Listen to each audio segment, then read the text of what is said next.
live. Yes, hello once again, folks. We started at 12, but it doesn't seem it picked up. So there could be a problem on the line. There could be a problem out there.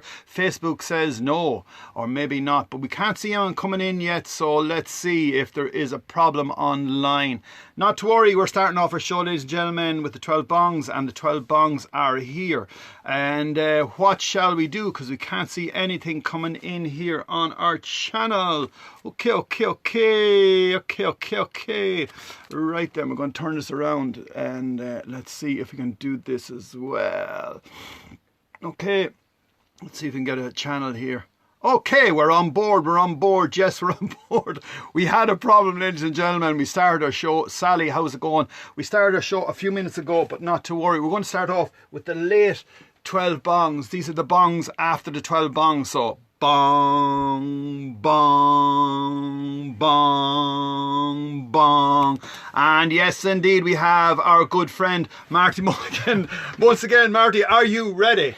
I am. Do we have to do the bongs now? 4 more bongs, please. No bother at all. You keep counting. Get it hard to count to 4. Bong, bong, bing, bong, bing, bong. That's the 4 bing bongs. He put in an extra bong there, and not many people have done that on the show before. This is something brand new. So, bong, bong, bong, bong. I think that's the 4 bongs, and 4 bongs from Marty Mulligan, and my 4 bongs make 12 bongs. Yes, we are up and running, and people are looking in and leaving messages. Ian is there, and Michael Ennis is there, and we had a problem earlier on, and just making sure. Okay, no problem. And that was a message coming in from the Whaleys. Hello to you guys, and we'll put up that video for you soon. Very much, and thanks for introducing the show. Okay, right, so let's start off in association with Bricks for Kids, and they're in Westmeath and Roscommon, and they were down on Gaelskull on Culleen yesterday. We were invited down, and we had an absolute super day with Robbie and Ciara and Lorraine, the principal of the school. So a big shout out to you guys, and thank you very much for the invitation. We brought you the 12 bongs, and they're up and running, and we have our special guest on board who got his hair cut twice for the show today, and we are privileged. Yes, it's a fine head of hair, and he's doing very well with it. Mine is starting to move slowly backwards, but it's quite strong on the back, not to worry. And as I said, we can do that later. We're not ranting and raving, because we will rant and rave very soon. Very soon. Breda Sinnott, once again, a happy birthday to you in Wexford. And Helen McCarthy in Cork, wishing you a happy birthday. And Mary Cullen Kelly is in Ballymahon, wishing you a happy birthday. And Nathan is looking in there from London, a big happy birthday to you. And Colette Mercer looking in from Portadown, hello to you. And Mags Kelly, who is on board the bus from Mullingar in Mullingar. And once again, Lorna Hegarty is in Strabane, a big shout out to you. And Helen Hassett, the magnificent, beautiful, absolutely legendary singer, is it's your birthday. Happy birthday to you, happy birthday to you, happy birthday dear Helen, happy birthday to you. We need singing lessons, him especially. Oh, he's knocked the sign. The sign is down. Oh, no. Don't worry about it, Marty. It's quite. It doesn't matter. It's going to be a long gig, right? Let's keep our list and holding together. Ciara Smith, a big shout out to you on your birthday. That's Smitty's wife from the pub, which used to be Tommy McManus, is now Smithy's in there, and he's married to Ciara. Happy birthday, Ciara. And this could just explode any minute. Maria Coyne is looking in there from Melbourne. She's from Mullingar, wishing you a happy birthday. And Eddie Riley is in Mullingar, and I didn't knock my coffee yet. Sahil is looking in there. Answer that phone. Is that a phone? That's the blurry reversing. Oh, thanks. Sahil Raza is in India. Big shout out to you on your birthday, and to all your family. We were in your house, and what a fantastic house it was and is. Mix TV, they're in Mexico. A big shout out to you. And Margaret is looking in there from Mullingar. A big shout out to you. And David James from Highland Radio, the legend that is, and superstar of the radio, and a superstar in his own right.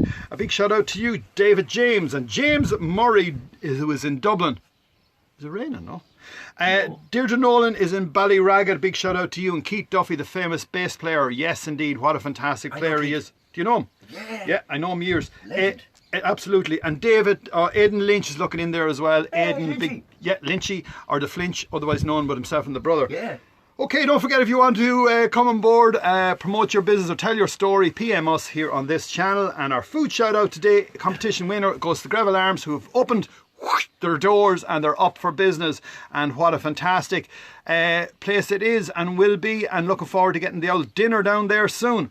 Okay, Facebook recommendation is John McCauley, and he does a lot of fantastic charity work with his fantastic charity that he heads to Africa. Now he's after missing it, I think, this year and last year, but still, the man is heading that direction very, very soon indeed. If you want to help him out, give him a shout. But he's taken loads and loads and loads of fantastic, beautiful photographs. So go to his Facebook page and check it out. Our shop local pick of the day is Farrell's Nursery, and they are out in Moy Valley, and that is that direction, and near Broadford, and his phone number is 087 6897 258. And we were out there during the week and we got some beautiful, beautiful flowers, and we water them, and they're actually getting beautiful.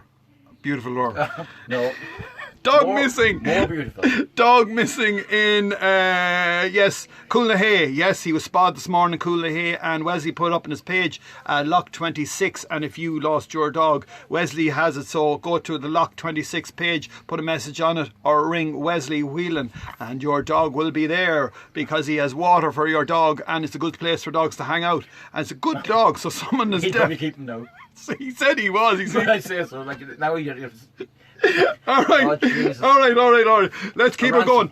We're keeping in late, so let me see. Tuesday, oh yeah, this weekend is holiday weekend, folks, and this weekend Ballinacree Farmers Market is on, and they're going to be starting about 11 o'clock on a fantastic market. We had Mary Clark on with us recently, and she talked that market up. I'll tell you one thing, I'm looking forward to getting out there myself.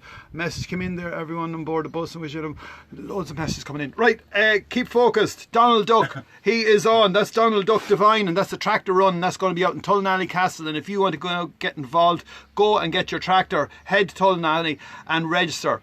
The money goes towards defibrillators, and we've got loads of defibrillators in this town. And there's the lads from the bus. Yes, Joe's on. Joe's not on today. Joe's not on the bus today.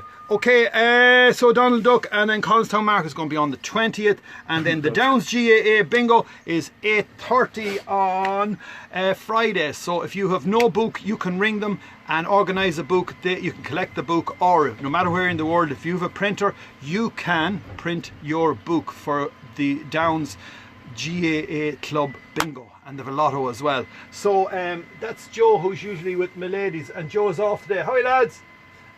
Where is Joe? Joe must have took holidays. So that's my ladies there, and Joe's usually on and usually beeping and banging and the whole lot, but not to worry, he is off today. So we are going to turn our cameras around to Marty Mulligan, and it says pause there, but it doesn't matter. Come on, Houston. Yes. Oh yeah, we tighten her up there. There we go. Marty, have you got an operation or what? What? What's that in your chest? I wore the t-shirt, Ray. I wore the t-shirt. I decided it was coming today, so I got one of them t-shirts that you have on the internet. Ladies and gentlemen, Marty Mulligan on board. Marty Mulligan is a friend of ours for many, many years. Always has been very good to us when we meet each other. I remember going back and we met in Ibiza many, many years ago. Oh, Jesus. Another part of your life that you forgot? Did you forget? I'm trying to. Okay. I know. Tour guide in the Hill of Ushnock, storyteller, singer, poet, and Mullingar stage in Stradbally. You organise that as well. But the big thing we're here to chat about today is your book. Yeah, and I didn't bring it in with me. Not to worry, not to worry. This book is called The Beginnings. Why is it called The Beginnings, Marty? Because it's not, Ray. It's not, I know. No, the actual name it's the beginning of all your books, is it? Yeah, this is true. Okay. So it's called The Beginning of the Story of the Tuatha De Danann. Who was the Tuatha De Danann? The Tuatha De Danann were the ones who were here before the Celts. Like all of our gods and our goddesses are the gods of the Tuatha De Danann. Tolkien based Lord of the Rings on the stories of the Tuatha De Danann. I swear to God. They became their She, they were banished underground, fairies called them what you will. So the Tuatha De Danann. Their stories, I grew up with these stories. My uncle used to tell me these stories. Yeah. I grew up, there's not enough of these stories taught in school. And all over Ushing in Tiernan Oak. That's just one story from Tuatha De Danann. He goes to Tiernan Oak. And everyone's young. It's like Hollywood.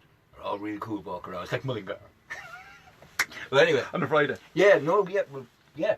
So then, I can't believe that Donald Duck is organising a tractor run. Well, Donald Duck, that's it's actually Donald Duck Divine. And Donald, it's not the real Donald Duck. Exactly. That'd be no Mickey Mouse tractor run, that one. That is not. And But that can only happen in Mullingar with the Donald Duck is organising a tractor run. Helen has his birthday today as well. Now, what were we talking about? we were talking about you. Yeah, the two hit it down there, Yeah. right? So I've always been fascinated with these stories. Then over the years, doing the tours up the hill, I get to tell the stories, and I'm a storyteller. Right? I Exactly, love it, and we I know love that, it, yeah. I love it. And you know, the thing with the stories is you memorise the stories. All the stories we grew up with when we were young, Children of Lure, and Dushin and Tiernan Oak, and Cook Cullen. These are all local stories as well. There's so much of them. Like the stories I tell are all related to the Hill of Ushna. You know, these are the stories that took place there. How long are you in the Hill of Ushnock? 9 or 10 years. now, How 9 did you years. manage to start in the Hill of Ushnock? Did you go out and tell the story? Yeah, I did. Told a very big one. Told a few lies. And said, well, I know all these things. Yeah. And so went because David Clark had owned it, and always felt such a strong draw to the place. And then having worked at festivals and stuff, and we put on the festival and everything. Then I just thought, and we all thought it was important to be able to bring people back to the hill. So I used to go out there away to the gate, had a chat with David. Ruth had brought me on a walk. Ruth Illingsworth. Really? Yeah. Ruth brought me on. She was doing a tour. I went on the tour. Had a good chat with her after. I said, "Would you teach me things like this?" Because Ruth's a woman. She has all. She has the information, yeah. Man, yeah. Like I can't do all the stuff that Ruth does. So then, with that, then having crack with people, meeting people. So I used to stand at the gate every Saturday. Go out there around Right. 12. Stand at the gate. Yeah. See when anyone turn up at 1 o'clock. Right. Put a thing up on Facebook or something like that saying tours in the Hill of Ushna today. That was about 9 years ago, 8 or 9 years ago, something like that. And then you'd be standing there like no one would turn up, and then one day one man and a dog would turn up, and then you have to say, "Oh, I'm sorry, no dogs allowed because it's a farm, there's cows and bulls out there." So then one man and the dog gone, and then you're there as well. It's raining, you know. But you keep going. Now we have a visitor centre. Now there's 4 guides there. We all do it in turns. We all do it. Justin Moffat then came on board. Moffat's good old friend. Long time ago, went to Moffat and said, "You know, this Hill of Ushna thing and everything, man. You know, it'd be great. Like, you know, we should be meet the people and everything and talking about stuff." And he's mad into archaeology, ring forts and all that crack. Ring fort mad. Is he? I swear to God, mention ring fort to him. That's it, gone. He went off to college in Galway and studied the thing as well, archaeology and everything. Like just into it. So he's got all that knowledge of all that sort of archaeology. I get some of it, like that's from that era, grand. But the style and the thing and all that, what? Because I didn't study that stuff. And then you got roots. So these are our guides. So Moff came along. Yeah. Start doing tours with us, and then the two of us together doing the tour. So it'd be like, I was going to say like Cannonball or something like that, a little bit like Morgan and Ways, Muffy the Straight Man, and this archaeology thing is from this time period and all that. Yeah, it is now. Like that messing, like, you know, but banter. Yeah, but And Irishness. Yeah. Yeah. And then people coming, enjoying it because you're going to get all levels of it, you know. But as it developed, then more tours doing.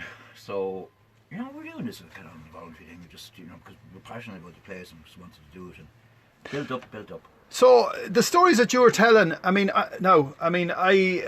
first question is, do you believe in fairies? Well, my uncle used to say to me, Mick Kelly, he's Right. a good friend of Mick Foster's. Yeah. And so that's a question you should have asked Mick Foster as well. Oh, Jesus, I love that interview. Come here. Do I believe in fairies? He used to say, you don't have to go around the whole time saying you believe in fairies. You know, you just don't do anything to upset them. Exactly. Who said this? Your uncle? Mick Kelly. Yeah. He said, don't do anything to upset them. I'm going, this is serious. Like, He really stopped you, yeah. Oh, I swear to God, like, what would upset them? And Yeah. fairy forts and ring forts and fairy forts and all that. Well, you wouldn't knock down a fairy fort. So, and then never damage a white hawthorn tree. Look at all the white hawthorn trees. They're the fairy trees. Yeah, look at them at the moment. They Right? are Oh, knockout all over the whole country. Westmead in particular. Yeah. I swear to God, you don't see that all over the country. Westmead in particular, it's like the whole country's just lit up. Yeah. Right? And that's the fairies coming. Yeah, back up to have the crack. Right. I'm not saying. Okay, I know you're not saying, but right, I But was on the Hill of Ushnock, right? It's often been said that fella's been away with the fairies. Always, yeah. Grand. Yeah. You could be in worse places. I've been in worse places. Have you? But look, I was on the Hill of Ushnock, Right. right? Oh, jeez, don't have me talking about the fairies all day long. I know. I messed Okay, but I was on the Hill of Ushnock and we walked down through it and we went down to the rock and the whole lot. Yeah. But do you know what we seen in the ditches? Now, you might think I'm way of the fairies. I seen a picture of Ireland Yeah. on the way back up from the rock. Wow. I seen an elephant in the trees as well. Oh, she's there every day. I know. But if I told that to someone, Yeah. apart from you, they'd Well, say, Just stolen has lost it. Well, Ray, I've met, and I'm glad that you came out publicly on air and said that you saw the elephant in the tree. Because... He is there. Yeah. Right. Oh, I know. Yeah. I forget his name now. He'll come to me. He hangs out with the dragon himself. Is there a dragon there as well? I would be. Yeah. I have met people from all over the world who come purposely, some of them purposely, to visit Ireland, just to visit Ushna, just to visit there. Mayan people, Aztec, Zulu, Aborigine, elders, and Native Americans. I was going to say I met them all. Chief Avril Luckenhurst came to the hill about 22 years ago with his tribe, and I went up on horseback and everything, all the gear on there. Go on! Yeah, the whole deal. They knew of Ushna. They'd done a ceremony in Sedona, which is a sacred place in America, and then he was going off on a world mission for world peace and prayer, visiting sacred sites throughout the world. See, Ushna is a sacred site. It's only Tara is a royal site, Ushna is a royal site. I'm tending for this to be a World Heritage Site. It can be a World Heritage Site someday. We have a World Heritage Site in our doorstep. But what makes difference with Ushna is it's a sacred site. The gods rest there. Our gods, our ancient gods. Eru, Okay. who is Ireland. Mm-hmm. You know, that's where Ireland gets its name, Era. Eru rests underneath the cat stone, and Lu, the sun god, rests there. So the place of the gods. In all indigenous cultures throughout the world have the same sort of places. Uluru. You look at, Cusco in Peru, these places. So it's that serious, I huh? swear to God. I swear to the gods. Yeah. Because it's a sacred place. It's a sacred centre. It's not just the geographic, it's the sacred centre. That's the name of it. Right? That's what it is. So people would have been coming for thousands of years. And I say to God, it's nothing to do with religion or Christianity and all of that. It's just the way all of the different ancient cultures view that. I have met Blackfoot, Apache, Crow, Cree, Choctaw, all of these native. I swear to God, I'm having the same chat with them, the same crap with them. Right. Because they get the same thing, Mother Earth, Father Sky, Sun God, and the Earth Goddess, which is Eru and Lu. It's just that we have the same thing as the ancient cultures throughout the world. They get it. And a lot of them light fires at the same time, do the same crap as we do as well. It's unreal. And then they have their stories, and tell you. I have a way of telling the story often and around. I go telling the story. You can go anywhere, yeah. But you keep the main... The story just flows out of you. I love it. Right? Same as the stuff flows out of you. You know what I mean? It's just... Because you have the story down, you know the story. Yeah, and you just have to enjoy it. Every time you're performing it, you're doing a different thing. If I just did it I soon get fed up, and so the audience. Exactly, and as I say, that's the beauty of. I'd always say when I'd mention you in the show, I'd say go to Ishnok and go and see Marty and let him bring you on the journey, a mental journey. Mine is different. My tour is different, quite different than Mofford, because. Moff's archaeology is his thing, right? And it's especially if you're into archaeology, you'd be much better off going on a tour with Moff now than me, because I don't understand as much about the archaeology as he does. Yeah. Or if you want a real historical fact on the times and dates and figures and all that. What about the energy in that area? Are you into the energies as well? I absolutely am. Yeah. You can see me. Look. Yeah. I even started when you switch huge on frequency. Well, when you switch on talking about Ushna, it's straight away into a thing. Yeah. It's the energy. People come from all over the world. They actually sleep up there, and I live there. I live on the back of it. Right. I live there. Do you have a wolfhound? No, there is a wolfhound. David has a wolfhound. Dannon is his name. Right. Jesus Christ, the friendliest dog in the world. And I swear the dog.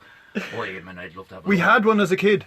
What? Had you? Yeah, father brought it I'd home love to have one. from a night in Wicklow one night. Brought the dog home. No way, they're the biggest, gentlest dog. I took the Irish Wolfhound Association for a tour on the hill one day. About 20 wolfhounds. One of them was called Marty. Go Oh, on. that was great fella.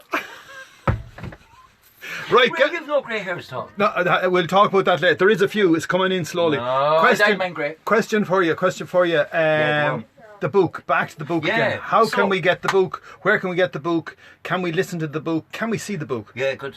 So then, because always doing the stories and stuff, and people are always saying to me, you should write a book with all the stories, because you can't get them stories. There are versions of these stories written down, Lady Gregory and everything, but they're very hard to read. They're really because they're in that old language. Yeah. Yeah. So the role of the storytellers, I have known, is that you tell the story in the voice of the people of the day, of that time period. So mine would be quite contemporary. I'd be talking about things and it'd be different now. Yeah, you'd be up to date with your... But you keep true to the story. You keep the nub of the story, the beginning, middle, and the end is the same. You embellish the story all the way. Has to. You know, you're making up things the whole time. You have been in the festival down in Stradbally. Picnic. Picnic. The picnic has been very good to you for many, many years. 14 years. How did you get in there? Did you get to tell a story as well? Oh, I snuck in. I told the security guy that was very important, and then I was a comedian. Eddie Turlbot backed this up, and I wanted to go into this special place, and I told you, man, and Eddie was driving the van, and I told you, man, that I'm on stage in 10 minutes time, and this fella brought me the wrong car park, blaming Eddie. I told him the story before, and then I said, Eddie, you said nothing, and your man was going, no, I said, look, I'm on stage, which I tell you, on the comedy tent, even though I don't feel very funny right now. I kept on giving up, you know, and then your man got sick of listening to me. I said, go on. And then he was watching us the whole way, eyeballing us the whole way, drove in through the production gate, you know, right. But watching us the whole way, and then saw it, and I said, geez, we better go sneak into the back of the comedy tent later on, because your man's going to catch us. And then we got in. And that was the beginning of it? Yeah, that was the second year of Electric Picnic. And then I got a gig. I loved it so much. I was doing a lot of performance slam poetry stuff at the time, down in Galway, and it was the lads from Keela and Liam Wainley had seen me doing the thing, and a new stage was being set up, a spoken word stage with Dave McWilliams and Nisha and Paddy Cullivan. Spoken word stuff, first time, 14 years ago, and it needed to fill space with spoken word artists, and I was becoming known in Galway as the spoken word poet. So my thing is different. When I'm doing poetry, or I memorise my stuff. Same with the stories, I don't read them, I memorise it. Wow. I can memorise word verbatim, I swear to God. Brilliant. And then did slam poetry, represented Ireland in slam poetry. And the person get 10 out of 10, here I am banging my big drum now, but I swear to God. And there's something in it. It was like a talent that I didn't know I had. And then writing it out and then memorising it. Same when you learned the poems in school. You know, that was the only thing that I grateful to the school for. Not, but you know what I mean? No, but that's a natural thing, Mark. There's a way of learning them. Yeah. And then you have to constantly read it over. So almost it's like that you're photographic. That you see the words. You make the story in your mind. Yeah. Word for word. Perfect. So I got good at doing this. Started winning loads of competitions and stuff down in Galway. Invited to do a gig at Electric Picnic. Your man said, will you be able to do 15 minutes and you get a free ticket and 50 quid? And I was going, 15 minutes? 2 poems? Yeah, no bother. I was on stage for an hour and a half. The fellas I knew were in the audience to get up on stage, and because there was instruments there, they started playing along, we started rapping, and I started rapping, making stuff up the whole time. No idea what was that now, just getting close. An hour and a half later, afterwards, the director of the stage came up and he said, okay, he said, next year we're going to give you your own stage, whole stage. Boom. You do, yeah, but just like that. You're in. And I told him, look, I'm only making that stuff up and everything. He said, you know, I was on the chat show host, I was on the panel, I was doing this, I was doing that, I did everything. And, you know, and that was it. Then my own stage, then I had to go get more fellas like me. And you know where you get too many. You don't get them. I couldn't do 3 full days of talking, but I probably could. You could, yeah. I know, but... So that was the beginning of that, and that's going for them. Built up over the years, and built up, and I always insisted, and I always brought Mulligan acts in. Yeah. Got out to Sean Lynch, we're doing... Oh, Jesus, One Flew Over the Cuckoo's Nest live on a big stage at Electric Picnic. I didn't tell him it was outdoors, so I told him. Come down, lads. Come on. Oh, but Sean Lynch looked at it and he got kind of annoyed at me first. He was going, come here, I need to talk to you. I you know, because I promised him all the things. But now it's a field. At the end of the day, it's a field. Right? It's a tent in the field as well. Right. Yeah. Make it work. Later on, so fair play, we clicked in like that. And then the boys were out the hammers and stuff like that. And all the giving out was gone. And boom. And then your man, Joe Strummer from The Clash. Your man from The Clash was there. He sat and watched the whole thing. And he wrote about it. He talked about it. He said, the most amazing festival I was ever at in my life was in the Electric Picnic. I was walking along to go and have a look at the gig. The next thing I saw, a huge big outdoor stage, One Flew Over the Cuckoo's Nest. He couldn't believe it. He sat there, watched the whole thing. No one could believe it. Right, we did it. Then gave me another tent. Because I had so much then. I went to Glastonbury, made a lot of slam poets and spoken word artists over there, invited them over. Wow. And then got into got a scene going in Ireland with all Dublin poets and all that, filled it. And the following year they said, you need another tent. So they gave me another tent. I had 2 tents. Did you go on festival? I was 2 tents. Hi, Marty Mulligan, 2 tents. Well, that's often been said, Ray, because sometimes you can. Yeah. You know. It's very tense in the build up to the electric picnic. I'd say so. I've never seen you tense in my life. You're always laughing and joking. You have it. I swear. No, I've never met you in bad form. I do my best not to be. Yeah, I've always, never seen you, always swear to God. keep her lit. Try and keep Anyway, her. come on, it's all about me today, isn't it? It's all about you, exactly. It's usually about me, but it's about you now today, Marty. And you are, man. as No, I said, seriously. all I'd say is I go back to the time I went to Ibiza. I arrived in Ibiza. Jeez. Yourself was there, and Noel Farrell. You were doing your thing. I was doing nothing. I know, but you were doing loads. You were very I was busy, and messing. everyone knew you, Marty. Yeah. Everyone in Ibiza knew That you. was funny. San Antonio. We went down. Do you remember going to the disco? Oh, no. With the turn on the water at the end of the night. Oh, yeah. And then you introduced me to Oh, Jesus. Palmer, your man out of Led Zeppelin. Oh, my God. Ray, I'd forgotten all about that. I swear to God. Oh, Jesus, there's one. Yeah. Right, so they bought a pub. They bought a pub down the road. We didn't know, and the two of them, two fellas from Led Zeppelin. Yeah. And they bought a hotel. Jimmy. Yeah, Jimmy Page and Robert Plant. Plant, yeah. Jimmy Page and Robert Plant. Right, mad shit now, mad stuff. And then bought a Heartbreak Hotel, and it was just a gig. And see, Noel Farr was singing in the pub. And then we got a gig. We went over there on holidays. Right. And we were busking. He was playing the guitar. I was just... We had no money. We didn't. And then a fella saw us, and we were trying to... Noel could do all the singing, and I could do nothing. And then he said, well, we're going to open up an Irish bar, I'll give you a gig. And I'm going, yeah. And what do you play? I said, I play the Bowron. He said, where's your Bowron? It's in Ireland. It's in the office. Yeah, it's in Ireland. And then, right? Okay, well, I'll do it out now for starters. Out on stage, you go, all that crap, like nonsense. Right? Didn't care. And we're on picking up classes. You were jamming. You were jamming the place. I was 20 or something. We were 20. Noel was brilliant though. He could hold a show. And then all of a sudden, became one of the busiest bars in San Antonio. Boom, Irish boys in town, having a crack. I never forgot it because when I got so there, much about that. I had no accommodation and you sorted me out, and I'm I didn't indebted remember to you. any of that. Yeah, I'm indebted to you from that time. You never told me that. I never told you that, but I'm telling you now. I can't remember. I do. You know, some of it. Ray, that's 30-something years ago. It's yesterday. Jesus, It's nearly yesterday. 40 years ago. It's yesterday. Right, you moved along then, and what else have you been involved in? What did you do after that? No. Do you remember? Just came home to town. Tim, yeah, he used to come out. That was a 6-month thing. Yeah. Working in the pub. Did that for 4 years. That's right. After 4 years, it was kind of, Jesus, I don't know, just can I stick this much on? Because literally you're going 7 nights a week. Yeah. And then you be putting a few jars 7 nights a week because everyone's on holidays and they all want to meet you and you're great crack and it's all great crack, and then after a while it's like, oh Jesus, it's not great crack anymore. I want to go home. Then you're trying to figure out things to do and all that. And training and performing and stuff, and then putting on gigs. We always put on gigs in Mulligan. Mulligan, the music town.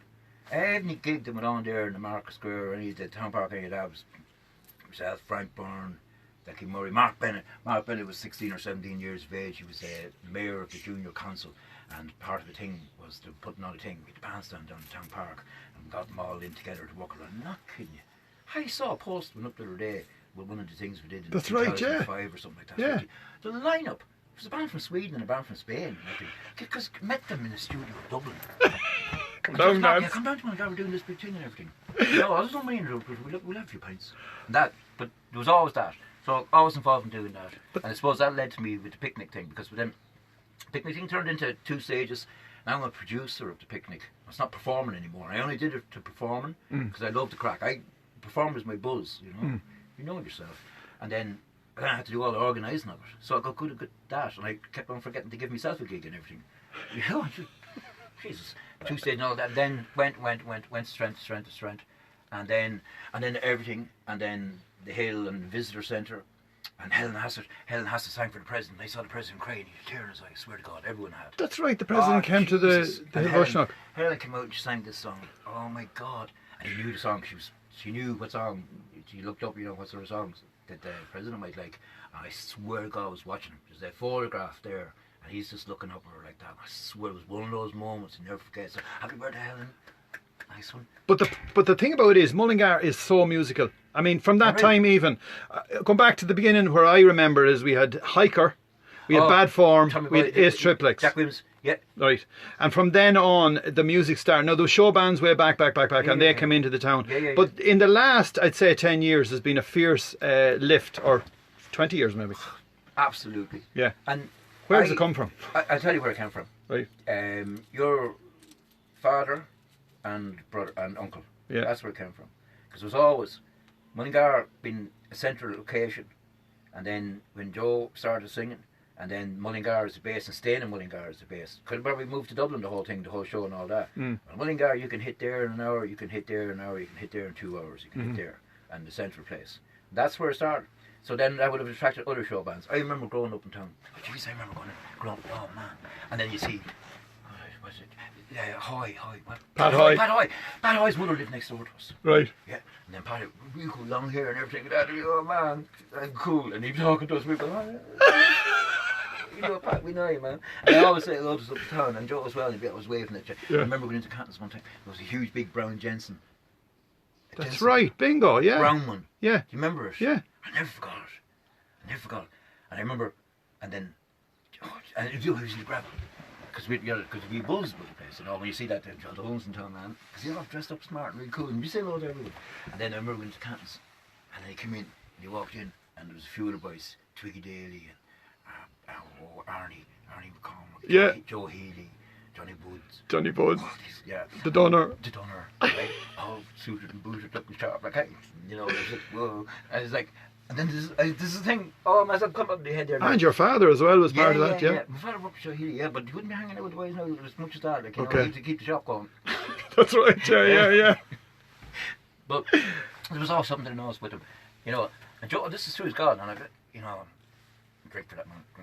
And he wasn't showing off. Yeah. But he was, everyone know about our drink. He didn't say, buy them our drink. I do that. Yeah. Drinks for everyone. He didn't do that. That sort of thing. And then there was something I always remember. Like, they're all cool, sharp in the suits. They were sharp. That's right, yeah. I saw photographs of parties up in Healy's, and he had the bars, and then everyone sharp now. You know, the Italians. Yeah. Seriously, like.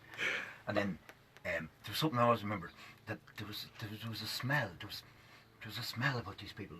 I didn't know what aftershave was. Right. They would have been soaked in aftershave, walking around, out having a good time. Imagine that buzz then as a young lad growing up and knowing then that these are the musicians and fellas walking around with guitars. I often said in Mullingar, you see more lads walking around with guitars than you would with Hurleys. And you think that came That's from the there. showbiz? That's from there. Being in the town? That's from there. Now you see, that showbiz bit in the town absolutely built up for gigging bands. What you had before that though, foundation, at around the same time happening, the Cultus being formed. Mrs. Mine and the Mama Laddie. Mama Laddie used to sit like this playing the box. She'd come down to the house, I just, you know. In your house? Yeah, my mother and Mara Laddie were first close. My mother played the fiddle. My mother, I think at one time, was very involved up in the Cultus chain of things. It was everything to her. And it would have been Mrs. Moynihan as well. Yeah. And Mama Laddie, and over in the Midland Hotel. Yeah. The Orphanus. That's where the whole thing. See, you had that, the group of people who keeping the trad thing. Now we had Joe doing the music thing. So if the Cultus formed in Mullingar. That's right. Right? And we're going back to it, yeah. Now you have the show band scene and the future for all gig and band scene being firmly fixed here.